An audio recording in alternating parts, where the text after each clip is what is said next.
Alors cette première espèce, c'est Thymilia letroides, que l'on appelle en français la passerine. C'est une espèce qui appartient à la famille des Thymiliaceae. C'est une plante, ou bien c'est une espèce qui fait bien partie du sous-bois de la subérée de Marmora. Elle est très abondante dans la forêt du chêne-liège de Marmora. C'est un arbuste qui fait environ 2 mètres de hauteur, mais essentiellement on signale que cette espèce elle est réputée dans la pharmacopée marocaine pour ses propriétés médicinales telles que le traitement des douleurs gastriques, des douleurs rhumatismales, des douleurs du rein, etc. Donc c'est bien une espèce qui caractérise surtout la forêt de Marmora. Alors ici, c'est toujours Thymilia letroides, la passerine. Donc ici, on voit surtout les feuilles qui sont plus ou moins caractéristiques.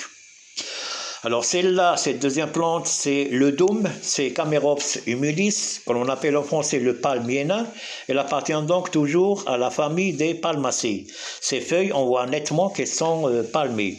Ces feuilles sont utilisées pour le tressage des cordes, des nattes et d'autres objets artisanaux. Et on la considère également comme une espèce endémique de la partie ouest méditerranéenne.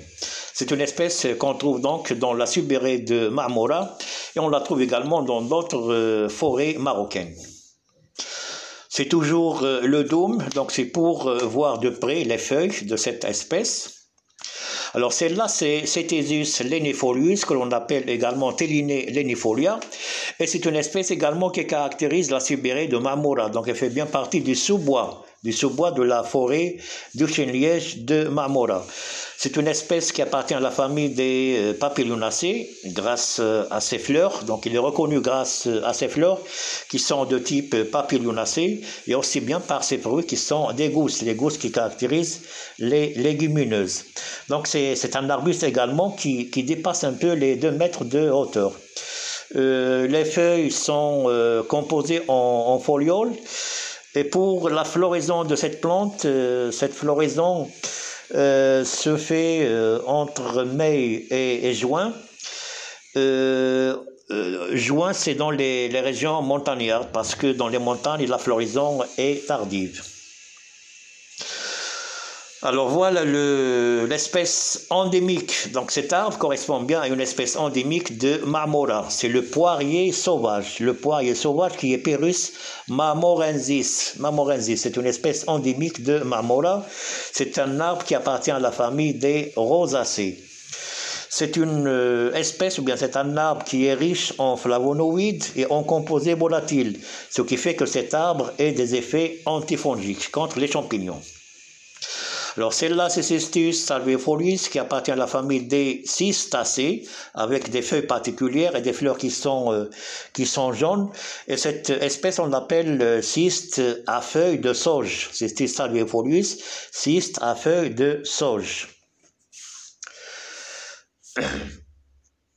Alors celle-là, c'est Cystus crispus. Crispus parce que les feuilles, elles sont crispées au niveau de leur bord, de leur paroi.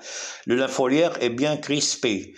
La fleur, elle est de cette couleur, donc c'est toujours une espèce de la famille des Cystacées. Alors voilà, ici c'est un pied du chêne-liège qui montre cette opération que l'on appelle le démasclage. Démasclage, c'est l'enlèvement du liège.